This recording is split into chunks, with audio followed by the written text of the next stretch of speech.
Su sustancia está hecha de evocación, recuerdo, rememoración y de lo que toma del porvenir. Porque es una parte fundamental de nuestra identidad. Somos nuestra memoria. El programa de Lina que nos lleva de viva voz con los especialistas. Hola, muy buenos días. Esto es Radio INA. Esta vez me encuentro en la conducción Saúl Escobar. Soy investigador de la Dirección de Estudios Históricos del propio instituto. Y quiero decirles que la Secretaría de Cultura y el Instituto Nacional de Antropología e Historia los invitan a acompañarnos en la emisión de la serie Somos Nuestra Memoria. En esta ocasión contamos con la presencia del ingeniero Cuauhtémoc Cárdenas.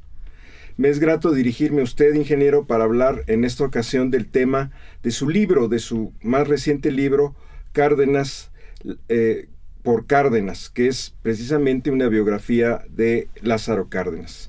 Bienvenido a estos micrófonos, ingeniero. Saúl, qué gusto estar aquí en Radio INA y pues vamos a platicar. Muchas gracias, ingeniero, por su visita y nos sentimos muy honrados con su presencia aquí en el Instituto Nacional de Antropología e Historia. Les recordamos que este es Radio INA y vamos a empezar entonces a platicar con el ingeniero Cárdenas sobre el libro, sobre la biografía de Lázaro Cárdenas. Ingeniero, Jiquilpan, donde nace Lázaro Cárdenas a finales del siglo XIX, ya muy pegado al siglo XX, era pues un pequeño pueblo, una pequeña ciudad del estado de Michoacán, muy cerca del estado de Jalisco, y aparentemente era una ciudad un poco aislada de la vida nacional, del nervio político de la nación. Sin embargo, ahí nace y pasa sus primeros días Lázaro Cárdenas. ¿Cuál era, según usted ha podido investigar, recordar, cuál era la vida de Jiquilpan en esos años finales del siglo XIX, principios del XX? Si era una población muy quieta, muy, digamos, poco activa en términos políticos, o había una actividad, alguna cosa que entendiera o nos pudiera dar a entender la biografía de Lázaro Cárdenas posterior a su nacimiento, a su niñez? Bueno, a finales del 19, principios del 20, ¿sí? Lázaro Cárdenas nace en 1895. Yo creo que todo lo que no era la capital de la República, las capitales estatales y eventualmente algunas ciudades importantes, todo lo demás llevaba una vida relativamente apacible y muy distante de las grandes decisiones políticas. Yo quiero pensar que se vivía en sociedades muy locales, y en el caso particular de Jiquilpan y toda esta región del occidente, noroccidente de Michoacán, pues también era es decir, Jiquilpan misma era una población prácticamente rodeada por una gran hacienda, como sucedía en muchas otras partes del país, grandes haciendas, en este caso la hacienda de Huaracha, que era, yo diría que la que influía de manera muy determinante en la vida política y en la vida social de esa región. Pero Jiquilpan era un pueblo apacible a donde no empezaron a llegar, sino yo diría ya algunas oleadas de carácter político, por llamarles de algún modo, cuando se inicia el movimiento antirreeleccionista de Francisco I. Madero. Antes de eso yo diría que era una población totalmente apacible, como seguramente casi todas las demás de la República y desde luego casi todas las demás de Michoacán. Pero hubo una cierta tradición liberal. Era una población liberal, a diferencia de algunas otras ahí muy cercanas, donde había habido una tradición más conservadora. Una tradición liberal en las afueras de Jiquilpan. Se libró una batalla entre los franceses y los republicanos en la época de la intervención, y es muy posible que esto y pues las familias que ahí de alguna forma determinaban la vida de la población, pues tuvieran un sentimiento liberal y tuvieran una convicción y una ideología liberal que seguramente influyó en la formación de los niños y jóvenes de aquella época de fines de siglo y principios de siglo. Sí, porque hasta cierto punto Jiquilpan es excepcional en la región por esta tradición liberal, porque un poquito más para allá, ya en el estado de Jalisco, por San José de Gracia y toda esta región, pues fue zona cristera muchos años después. Fue zona cristera San José de Gracia, que todavía es Michoacán, pero ya efectivamente ya en los límites con Jalisco, y fue una zona cristera importante ya en los años 20 del siglo pasado, ¿no? Entonces yo creo que ahí podría haber una explicación, o por lo menos un origen de la visión liberal, progresista de las familias y de la familia de Lázaro Cárdenas. Y en Jiquilpan mismo se formó un pequeño grupo de apoyo a la candidatura antirreeleccionista de Francisco I. Madero. Desde aquella época, cuando empezó ya el movimiento por la renovación del Ejecutivo, en 1909, 1910, ahí pues ya se formó un club, como se estilaba en aquella época, antirreeleccionista para apoyar la candidatura de Madero. Sí, eso es muy interesante. Ahora, cuando estalla la revolución y ya el país está en el conflicto armado, hay grupos armados en distintas partes, hay una rebelión, Lázaro Cárdenas, muy joven, decide de repente fugarse de su casa, según usted lo relata, prácticamente abandonar el hogar paterno, materno, abandonar la familia e irse a la revolución. El relato que usted hace en el libro es muy interesante, porque se ve un muchacho que en un momento dado decide tomar pues una medida drástica personalmente, que es dejar el hogar y meterse a la revolución, a la bola, como se decía en aquel entonces. ¿Nos puede platicar un poco más cuál fue esa motivación que hizo que un muchacho tan joven tomara esta decisión, abandonara un lugar en donde parecía que no había problemas, que vivía una vida feliz, que la familia era muy armónica, que todo parecía funcionar bien, y de repente pues decide abandonar todo eso y meterse a la revolución? Bueno, primero, como decíamos antes, se habían empezado a mover políticamente los ánimos ahí en Jiquilpan. Se había formado un grupo antirreeleccionista, y después, bueno, ya cuando estalla la revolución, pues empiezan también a llegar los efectos ya del movimiento armado a Jiquilpan mismo. Y bueno, viene después la caída de la dictadura de Díaz, viene la presidencia de Francisco I. Madero, y viene el asesinato de Madero, es decir, la usurpación de Victoriano Huerta en 1913, y entonces empiezan pues por todo el país ya los movimientos revolucionarios. Entonces estalla la revolución constitucionalista y empiezan a moverse tropas ya también ahí por la región, y es entonces cuando yo diría seguramente en las pláticas de los jóvenes, Lázaro Cárdenas decide efectivamente pues irse a incorporar a la revolución. No le avisa, es decir, no le dice tal cual a su madre en esa época. Su padre había muerto unos años antes, que se va, le dice que se va a la Tierra Caliente, donde un tío de él, hermano de su mamá, administraba una hacienda. Pero la mamá sabe que se va realmente a incorporar a la revolución.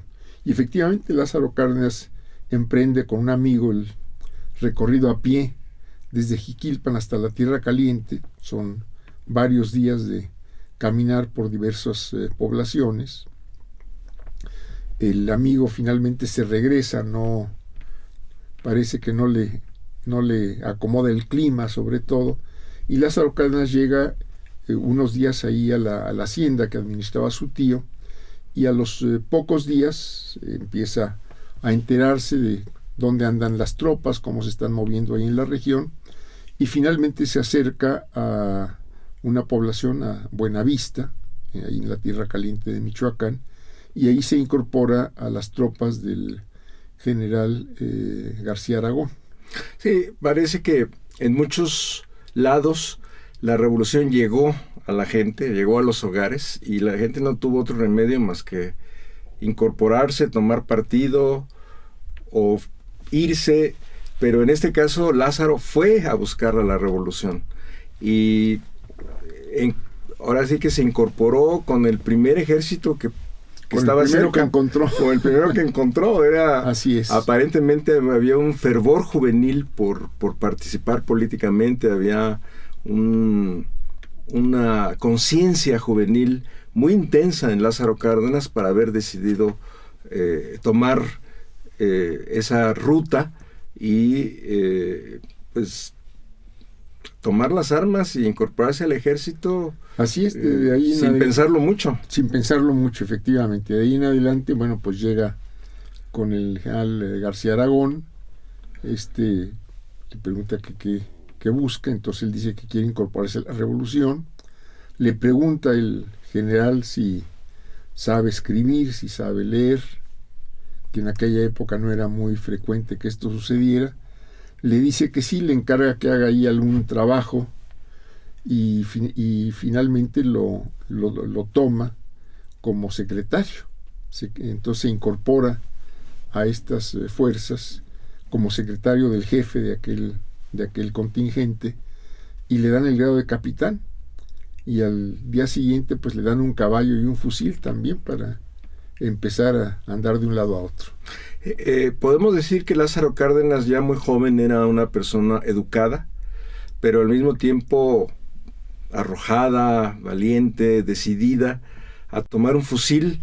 No es una decisión fácil, yo supongo que tampoco lo fue, nunca lo ha sido para una persona tomar un fusil, pero esta combinación de ser una persona educada, como usted ha dicho, con una escolaridad avanzada para su tiempo, y al mismo tiempo ser una persona decidida para combatir militarmente, es una combinación que no siempre se da, y en este caso quizás pudiera explicar mucho de la carrera muy rápida de ascenso de Lázaro Cárdenas dentro del ejército, dentro de las luchas militares, y parte de su éxito personal al conjugar estas dos, digamos, cualidades, ¿no?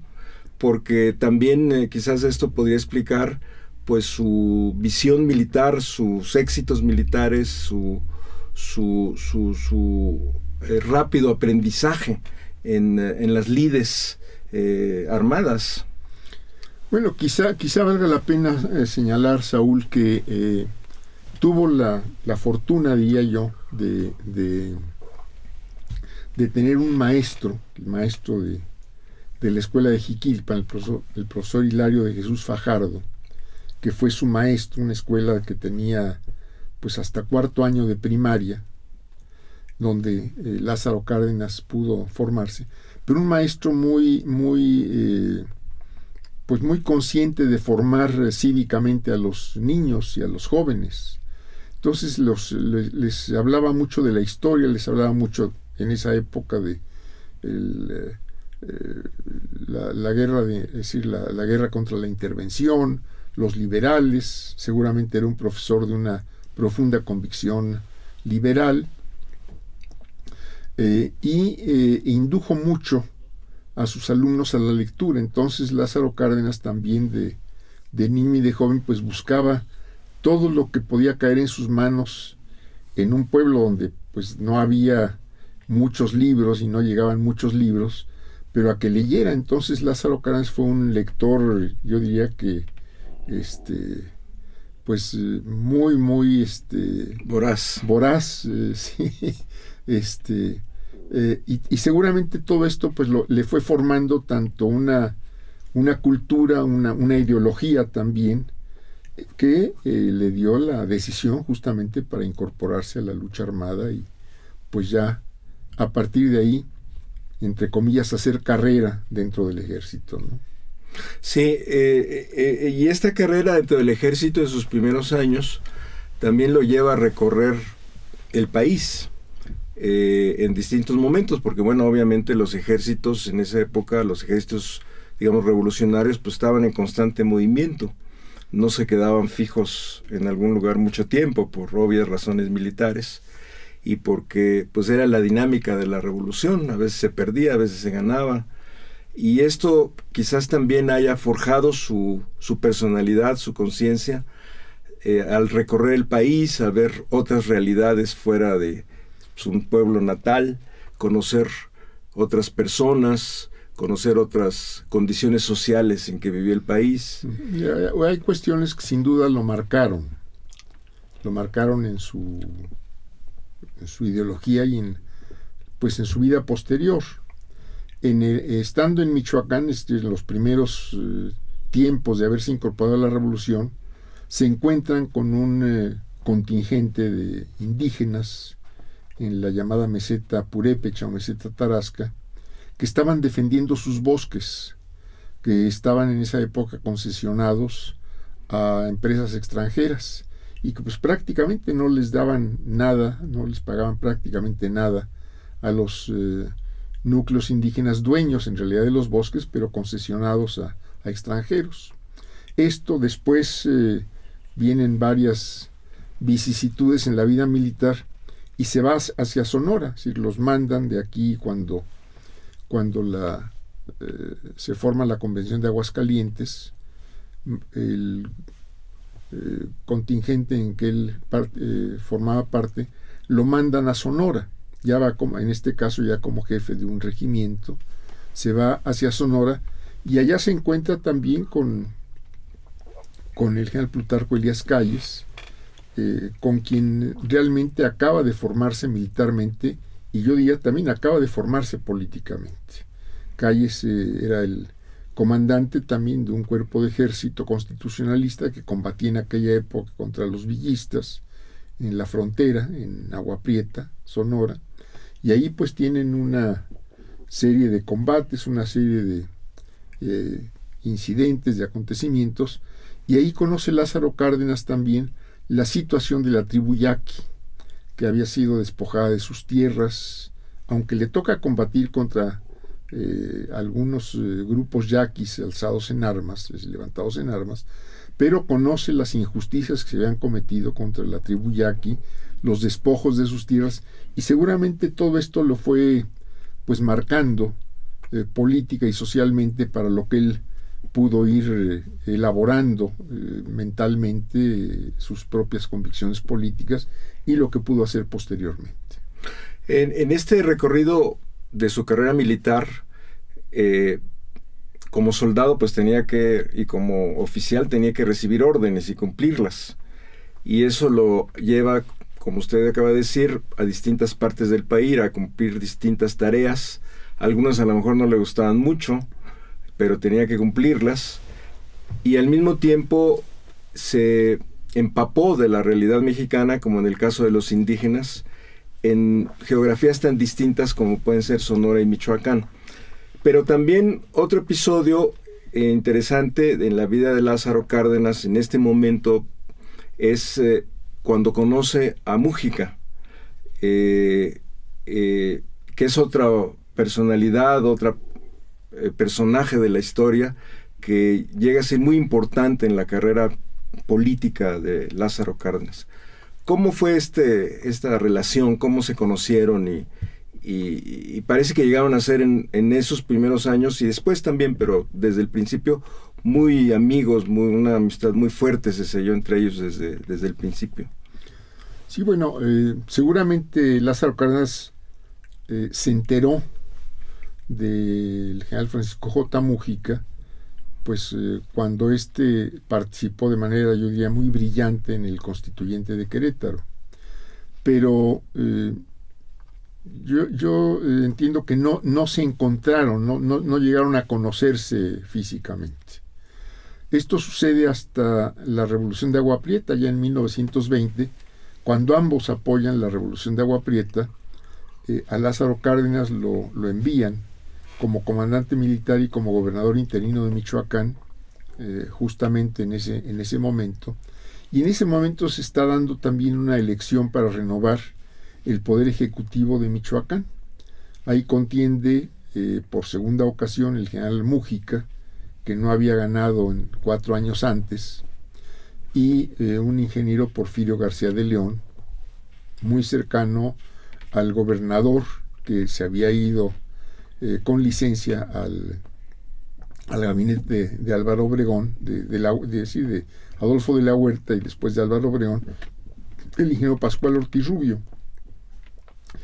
Y en esta contienda electoral es cuando Lázaro Cárdenas conoce en realidad y empieza a tratar más de cerca al general Múgica. Le toca a Cárdenas en una situación electoral un tanto compleja, un tanto complicada, pues entregarle el poder al general Múgica. Y yo diría que a partir de ahí se establece una relación de amistad y una identidad ideológica también entre los dos, porque esto los acerca y los estrecha mucho ya en su amistad, y en una amistad que se mantiene pues hasta el fallecimiento del general Múgica, y donde hay pues ya una gran cercanía entre Lázaro Cárdenas y el propio Múgica, ¿no?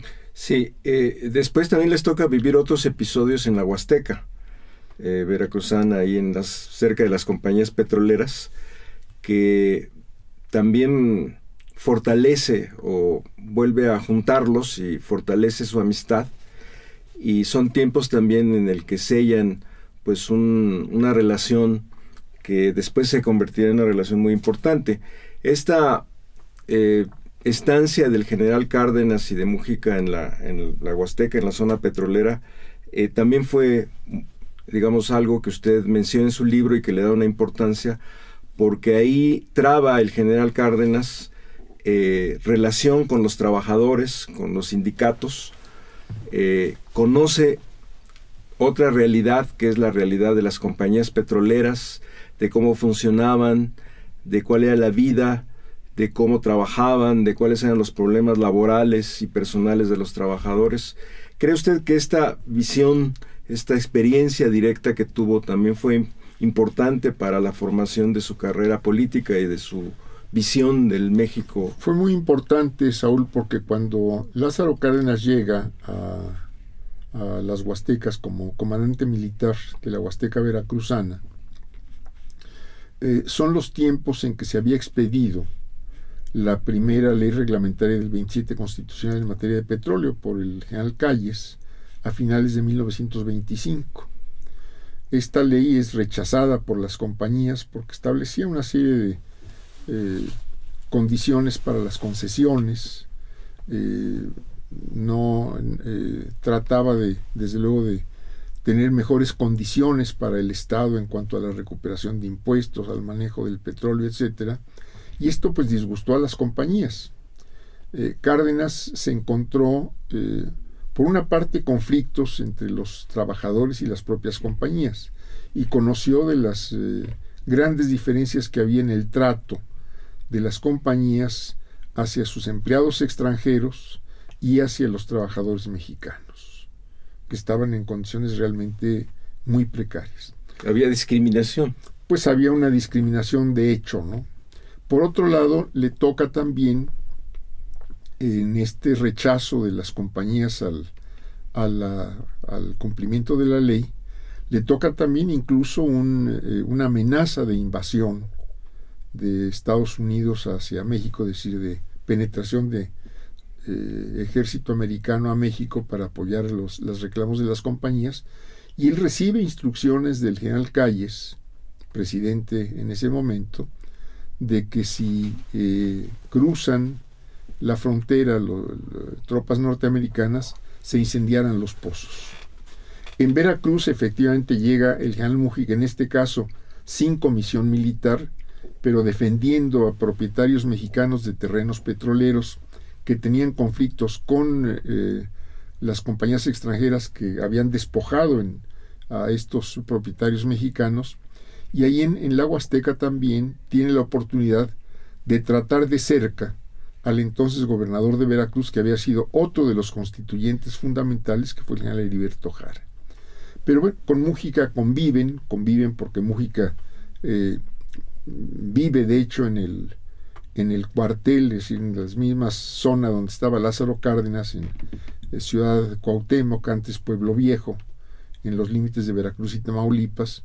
Desde ahí Múgica también lleva sus casos jurídicos defendiendo a los propietarios mexicanos y acompaña a Cárdenas. Seguramente tienen largas pláticas entre ellos y conocen muy a fondo las condiciones de los trabajadores petroleros y de cómo se manejaban las compañías frente al Estado mexicano y frente a los trabajadores mexicanos. Fue también un momento en que el sindicalismo en México empezaba a florecer en todos lados.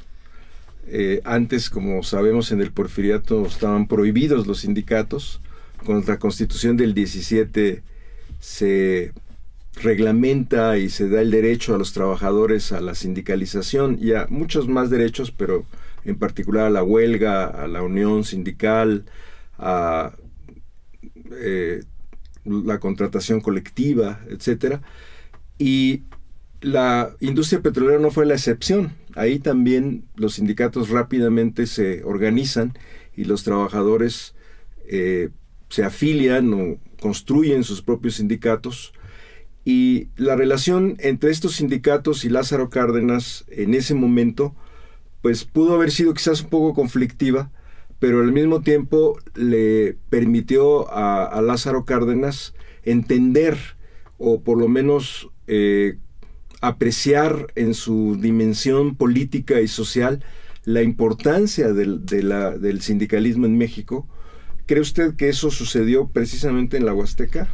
Sin duda, porque incluso cuando recién llega a la Huasteca, se encuentra con una huelga de los trabajadores de la compañía El Águila, que era de las más importantes, era una compañía dependiente de la Royal Dutch Shell,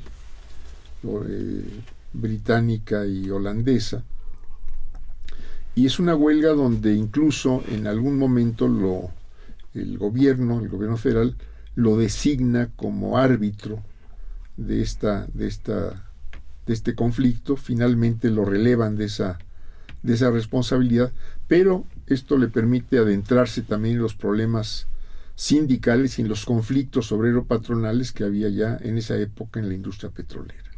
Ahora que menciona que la orden del general Calles hacia Cárdenas fue: si sufrimos una invasión extranjera, quemen los pozos, pues es un ejemplo de cómo manejarse frente a las groserías y la agresión exterior, que yo creo que sigue siendo una lección para hoy día, ¿no cree, ingeniero? Sigue siendo una lección para ahora, Saúl, afortunadamente no se llegó a tomar esa decisión.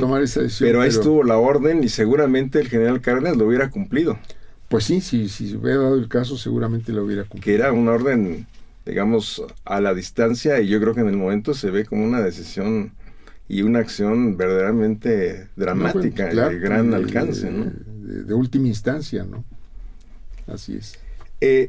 Llegamos ya entonces, o nos estamos acercando a Cárdenas, el político que empieza ya a participar y tiene como mira la presidencia de la República. Les queremos recordar a todos que están en Radio INA, que estamos con el ingeniero Cuauhtémoc Cárdenas Solórzano platicando sobre su último libro, Cárdenas por Cárdenas, que es precisamente una biografía de Lázaro Cárdenas del Río. Y decíamos que nos habíamos quedado ya en el momento en que Lázaro Cárdenas empieza a participar políticamente, abandona un poco las lides militares y se empieza a participar decididamente en política. Había tenido la experiencia previa de haber sido gobernador de Michoacán. Casi al mismo tiempo había ocupado puestos en el gabinete presidencial, una cosa que debe haber sido un poco complicada, sobre todo por las comunicaciones. No era fácil llegar de Morelia a México como hoy se llega, pero bueno, Lázaro cumple sus funciones y está un rato allá, un rato aquí, y él está vivo y activo y muy participativo en la vida política nacional. Pero finalmente llega el momento en que está la oportunidad, se hace candidato del partido, en ese caso del Partido Nacional Revolucionario, fundado por Calles, y empieza la campaña. Este es un momento obviamente crucial, no solo para la vida de Lázaro Cárdenas, sino para el país. ¿Usted cómo ve este momento desde el punto de vista de la decisión de Lázaro Cárdenas de tener un proyecto distinto al que se había aplicado en el país por la revolución hasta ese momento? ¿Usted considera que el plan sexenal y la plataforma, el plan de gobierno que aprobó el partido junto con su candidatura son el inicio de una nueva etapa de la Revolución Mexicana? Bueno, sin duda, Saúl, yo considero que el plan sexenal, quizá, y esto es una mera especulación, quizá en un principio planteado para ser un instrumento de control del presidente por parte del entonces llamado jefe máximo, pero es también un documento avanzado en su momento, es un documento que plantea cambios profundos, cambios reales, un nuevo impulso al movimiento revolucionario, ya hecho gobierno, y pues Lázaro Cárdenas asume el compromiso de, si llega a la presidencia, de conducir un gobierno que cumpla justamente con el plan sexenal. Esto quiere decir acelerar el reparto agrario, quiere decir buscar un mejor aprovechamiento de los recursos naturales, organizar a los trabajadores de la ciudad y del campo, y desde luego pues esto es un cambio en las políticas que sobre todo en el periodo del llamado maximato, o sea del 29 al 34, pues habían de algún modo llevado mucho más lenta la obra de la revolución, sobre todo en materia agraria. Este proyecto que se plasma en el plan sexenal no es un proyecto individual, no fue una obra en solitario de Lázaro Cárdenas, fue parte de un equipo. Fue en realidad un trabajo que elaboró el Partido Nacional Revolucionario, un grupo del Partido Nacional Revolucionario, pero cuando se discute en la convención de Querétaro hacia finales de 1933, yo diría que el grupo avanzado del propio PNR y en buena parte de los miembros del Congreso de aquella época plantea cambios al proyecto inicial. Plantea cambios sobre todo en materia agraria. En materia agraria, por ejemplo, pues plantea reconocer el derecho de los peones acasillados a recibir la tierra. Plantea avances también en materia educativa.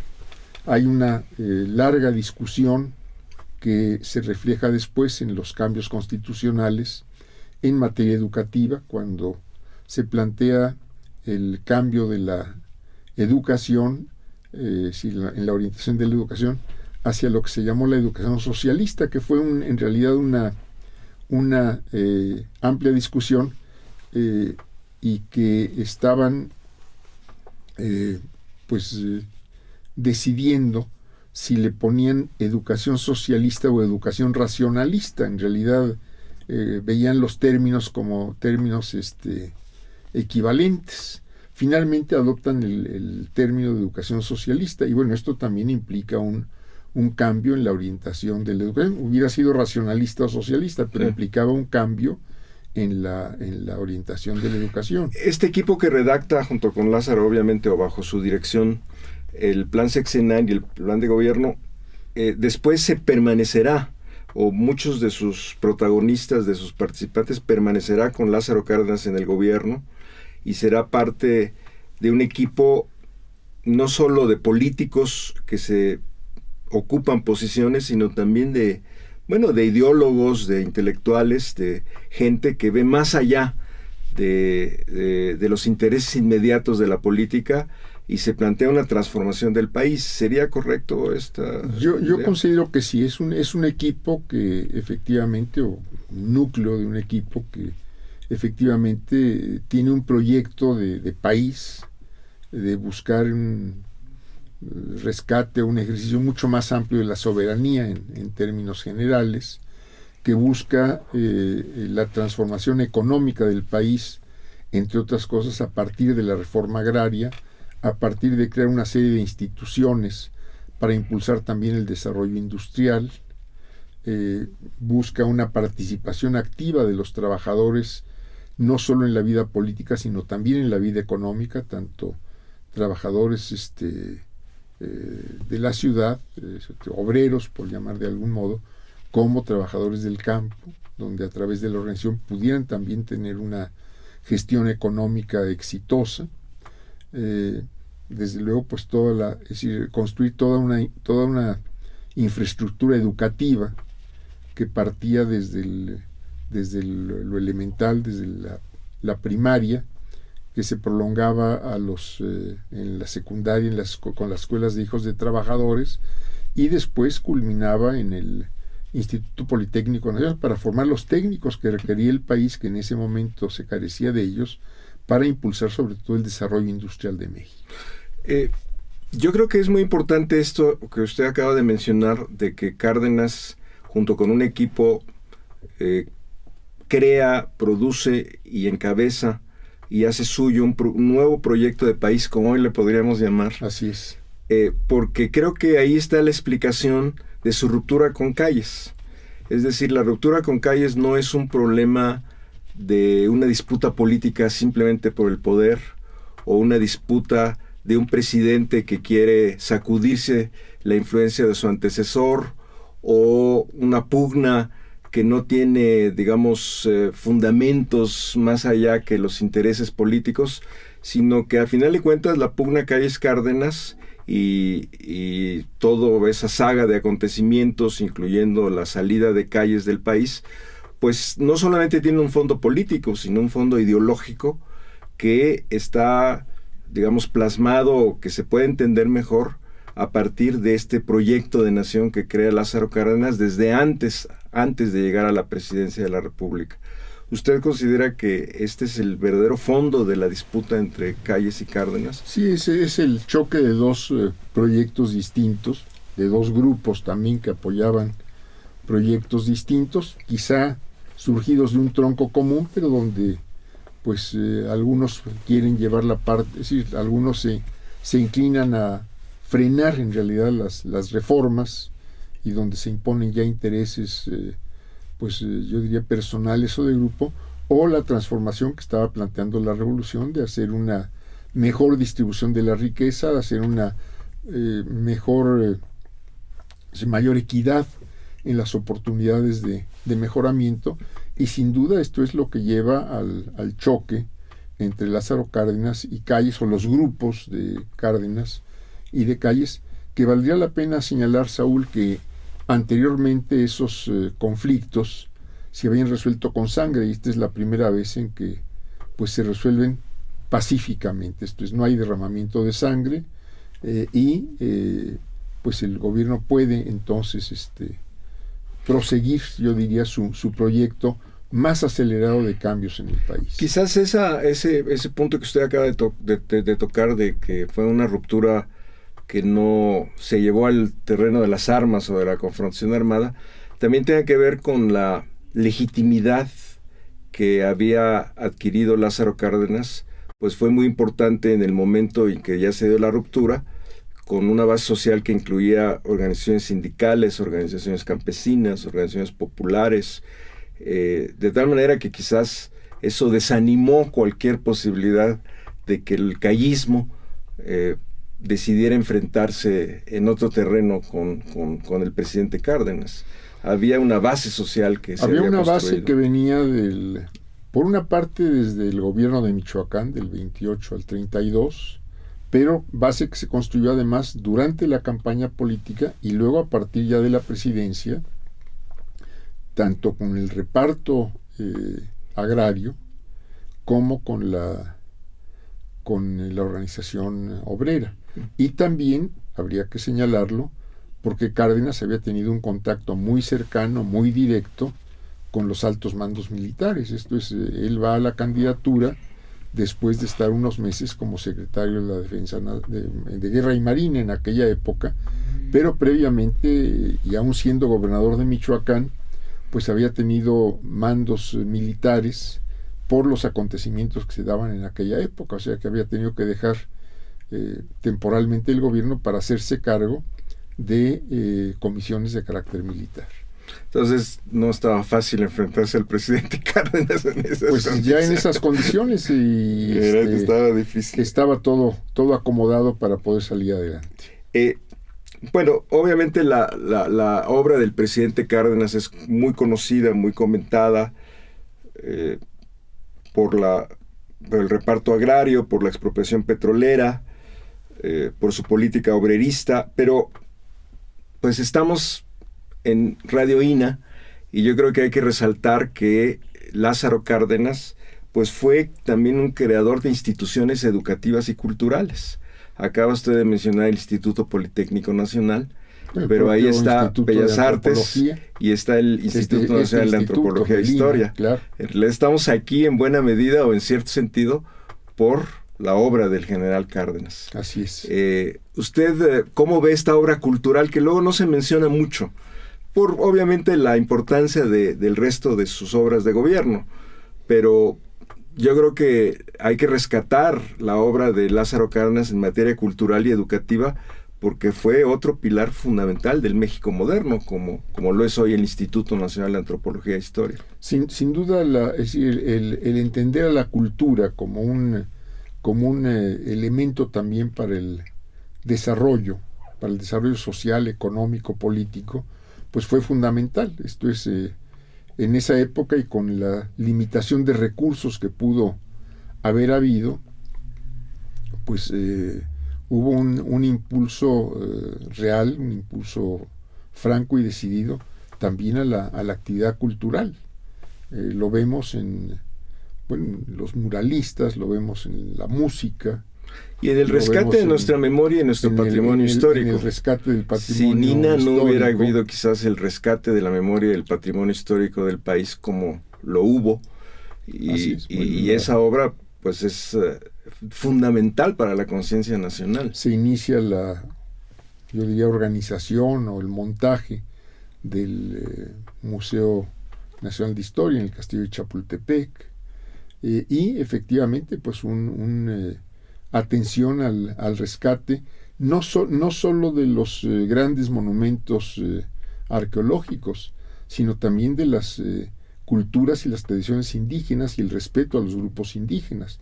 Hay una política indigenista muy decidida para elevar las condiciones de vida de los grupos indígenas, incorporarlos al desarrollo nacional del país, pero sin sin que perdieran o se les obligara a dejar sus tradiciones, su cultura, sus lenguas, etcétera.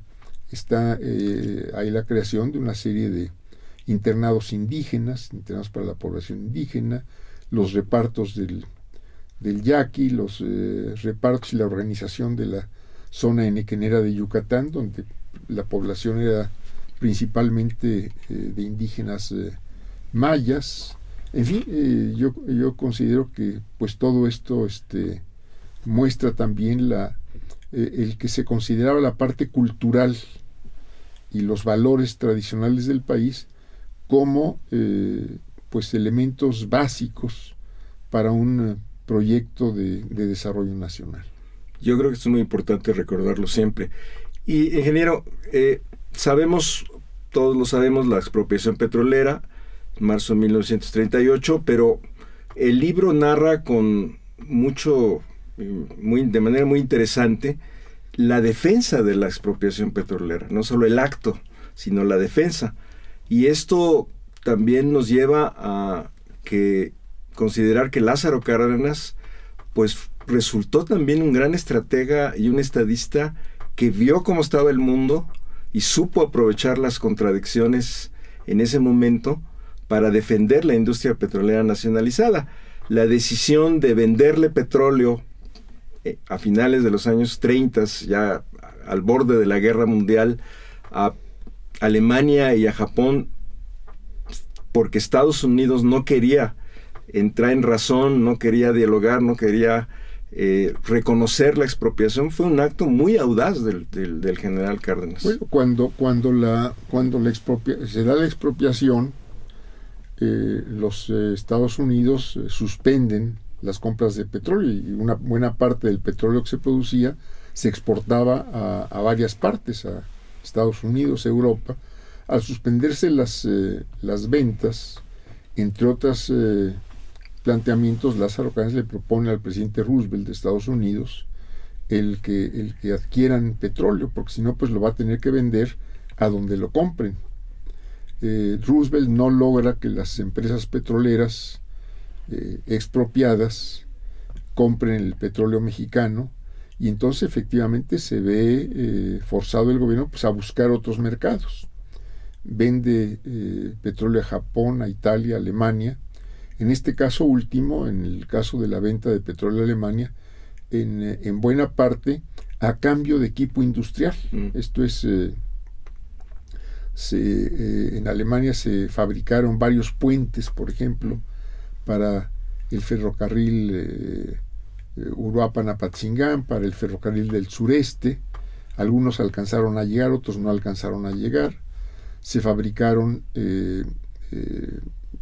generadores eléctricos, turbinas y generadores para plantas eléctricas que tampoco alcanzaron a llegar. Algunos fueron rescatados después del término de la Segunda Guerra Mundial. Se estaba planeando la importación de altos hornos para construir una planta siderúrgica. En fin, se seguía el proyecto, pues donde se pudiera, había que empujarlo como se pudiera, y había desde luego pues que proteger la industria petrolera manteniendo abiertos sus mercados. Pero además yo creo que eso explica que finalmente Estados Unidos reconociera la expropiación petrolera y dejara de ver a México como un enemigo o como un gobierno rebelde o que había... Y seguramente la Segunda Guerra Mundial pues fue también un factor, ya terminado el periodo presidencial de Cárdenas, de que Estados Unidos pues reconociera finalmente la expropiación e impulsara incluso el que las compañías pudieran llegar a un arreglo definitivo. Sí, sí. Pero bueno, eso demuestra también que para enfrentar a Estados Unidos o a quien sea, pues hay que tener decisión y carácter, que es otra lección para el presente, yo creo. Y firmeza, Saúl, y razón. Sí. Y razón, es decir, autoridad moral para hacer las cosas, ¿no? Muy bien, pues yo creo que estamos entrando ya a la tercera y última parte de esta entrevista. Muchas gracias otra vez. Y ya entramos un poco a un momento en que Lázaro Cárdenas deja la presidencia, pero al mismo tiempo usted se convierte en un protagonista de la historia, de esta historia. Porque en 1954 pues se crea el Círculo de Estudios Mexicanos y poco después el Movimiento de Liberación Nacional, y usted ya participa directamente en estos acontecimientos. Ya es primero un joven veinteañero, pero ya también tiene una conciencia, ya tiene una decisión política de participar, y empieza a acompañar a Lázaro Cárdenas en estas empresas. ¿Cuál fue en ese momento la relación entre Lázaro y Cuauhtémoc ya en estas andanzas políticas posteriores a su presidencia? Él desde siempre, diría yo, hizo que la familia, mi madre y yo, lo acompañáramos en todo lo que fuera posible.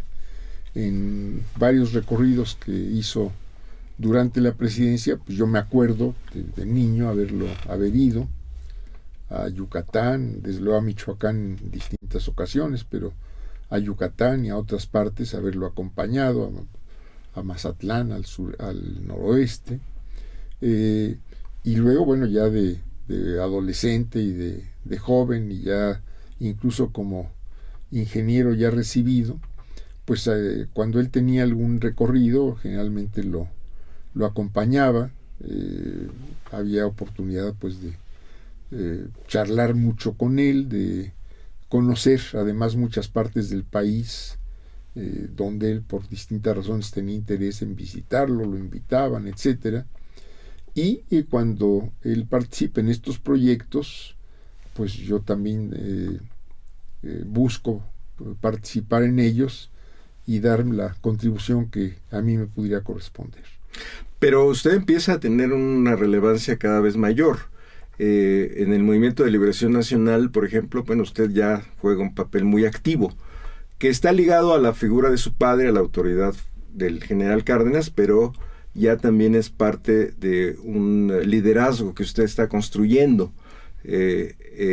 Podemos decir entonces que el Círculo de Estudios y el Movimiento de Liberación Nacional fue su primera escuela política en términos de debate, fueron formación ideológica. Sin duda proyectos muy importantes para mi formación. Yo diría que sobre todo el Movimiento de Liberación Nacional, donde yo participé principalmente en los esfuerzos de organización, me permitió también hacer varios recorridos por el país, conocer muchas regiones, encontrarme con mucha gente con la que después, en distintas circunstancias y en diferentes momentos, pues yo diría que hemos, y lo pongo en plural, seguido trabajando hasta la fecha. Sí. Muchos ya no nos acompañan, pero otros todavía están empujando en la búsqueda del cambio. Sigue usted recorriendo el país como... Pues no como yo quisiera, Saúl, pero hasta donde es posible. Activo. Pero yo quería preguntarle, en este momento, ¿cuál era la relación entre Cuauhtémoc y Lázaro? ¿Discutían políticamente? ¿Se ponían de acuerdo? No, ¿Comentaban? No. ¿O cada quien tenía...? Yo diría que cada quien, él fue siempre muy respetuoso de las decisiones de los demás. Ha habido en el pasado algunas personas que para justificar alguna actividad o algún paso que dieron, decían, el general me dijo, y yo estoy seguro que el general nunca les dijo. Sí, él yo diría que predicaba con el ejemplo en todo caso. Claro que era una persona muy abierta y a cualquier pregunta que le hiciera un amigo o quien se le acercaba, pues le respondía con toda franqueza, pero no daba instrucciones, no imponía. A mí nunca me dijo incorpórate a tal cosa. Yo le dije, bueno, tengo interés en participar en el Movimiento de Liberación, y pues me dijo adelante, evidentemente, pero no porque me dijera, a ver, éntrale, búscale, eso de ninguna manera. ¿Y alguna discrepancia política? No, afortunadamente ninguna, Saúl. ¿Algún debate fuerte entre los dos? No, afortunadamente ninguna. Se acompañaron mutuamente, pero cada quien tomando sus decisiones por su cuenta. Así es. No, pues puede haber sido una relación muy, muy, muy intensa, pero al mismo tiempo muy respetuosa. Muy respetuosa, de mucho cariño, Saúl. Y de mucho afecto, seguramente. Sí. El libro que usted escribió, bueno, es un libro de muchas páginas, es un voluminoso tomo sobre la historia de Lázaro Cárdenas, y de alguna manera es un recuento de la historia de México. Es un libro de más de 700 páginas. Es una etapa importante en la historia de México. ¿Cómo le hizo, ingeniero, si ustedes no para? Como usted ha dicho, recorre el país. A ratos, Saúl, a ratos, pues lo más largos que yo podía encontrar fueron unos 3 años de estar aprovechando algunos tiempos. Pero además la facilidad fue que contaba yo con los apuntes que publicó la UNAM desde los 70s, que a mí me tocó prepararlos, por cierto, ordenarlos, etcétera, y que constituyen el hilo conductor de este trabajo. Entonces hay un relato cronológico, hubo que irlo acomodando, hubo que incorporar otras fuentes, otras cuestiones que yo conocía, los propios documentos públicos de Cárdenas, algunas cartas también publicadas, y otros documentos, otras fuentes para poder contextualizar algunos acontecimientos, determinados momentos, y sobre todo, pues, la idea de este libro fue qué hizo, dónde anduvo, en qué se ocupó, con quién se encontró, cómo reflexionaba, día con día. Y esto fue, pues al final de cuentas, yo diría, relativamente fácil a partir de los apuntes, que son muy ricos en reflexiones y muy claros en dónde anduvo y cuáles eran sus intereses. Sí, si uno revisa el libro, desde luego los apuntes son muy importantes, que usted ya conocía por lo que nos acaba de decir, que usted los ordenó, pero también hay otra bibliografía extensa que claro, le da base, le da fortaleza al libro, e incluso una investigación de archivo. Usted utiliza algunos archivos que yo creo que es muy importante rescatar, de tal manera que el libro es no solamente una glosa de los apuntes, y tampoco solamente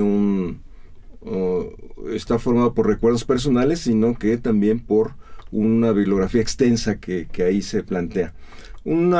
Quizás una última cosa, escribir sobre Lázaro Cárdenas ¿era una deuda personal con el general o era un propósito para explicarle a los lectores, a la sociedad mexicana, al mundo, a quien quiera leerlo, los propósitos, los ideales de la Revolución Mexicana y de Lázaro Cárdenas, o había otras cosas, o es todo junto?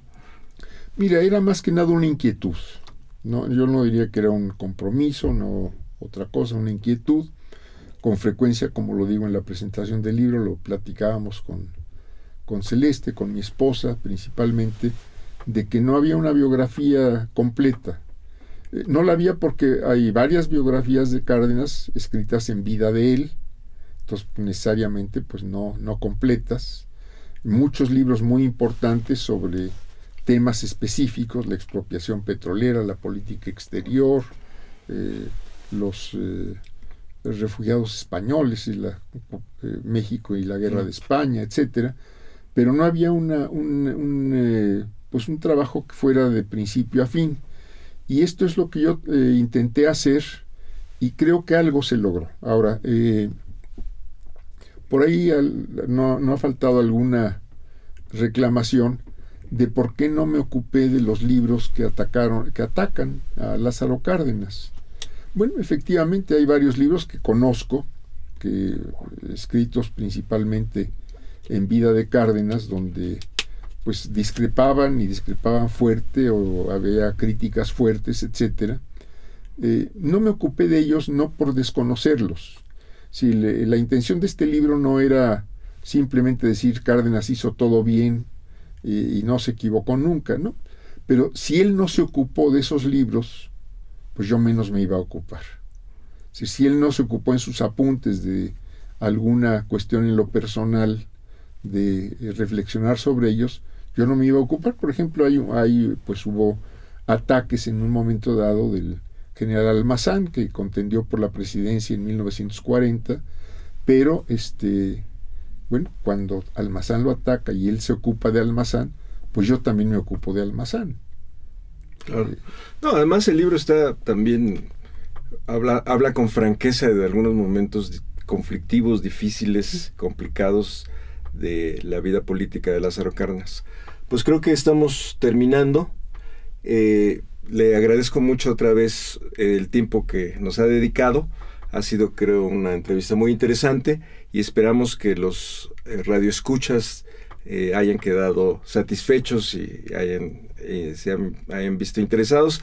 Y les recomendamos, desde luego, leer el libro Cárdenas por Cárdenas, editorial editado por Debate, por Random House Mondidori. Ojalá lo puedan conseguir, lo lean y sigamos comentando sobre este personaje y sobre la historia de México y sobre la vida del país, porque si entendemos su pasado, creo que estamos mejor capacitados para entender en qué momento estamos y qué caminos tenemos por delante. Muchas gracias, ingeniero. Saúl, muchas gracias y muchas gracias a Radio INA. Soy Saúl Escobar y a nombre de Radio INA doy por terminada esta emisión que fue posible por la generosa participación de nuestro invitado, el ingeniero Cuauhtémoc Cárdenas. Gracias a nuestros escuchas por su atención. Les sugerimos consultar más de nuestra producción a través de www.radio.ina.gov.mx. En la realización estuvieron en la Dirección de Medios de Comunicación a través de la Subdirección de Radio INA con Gabriela Marentes, en la producción Evanibaldo Morales, controles técnicos y edición Joel Cuautle. Muchas gracias a este equipo tan eficaz, tan generoso. Muchas gracias y hasta la próxima. Las opiniones y comentarios aquí expresados son de entera responsabilidad de quienes proporcionan la información y no representan necesariamente las opiniones de Radio INA ni comprometen el pensamiento editorial del Instituto Nacional de Antropología e Historia.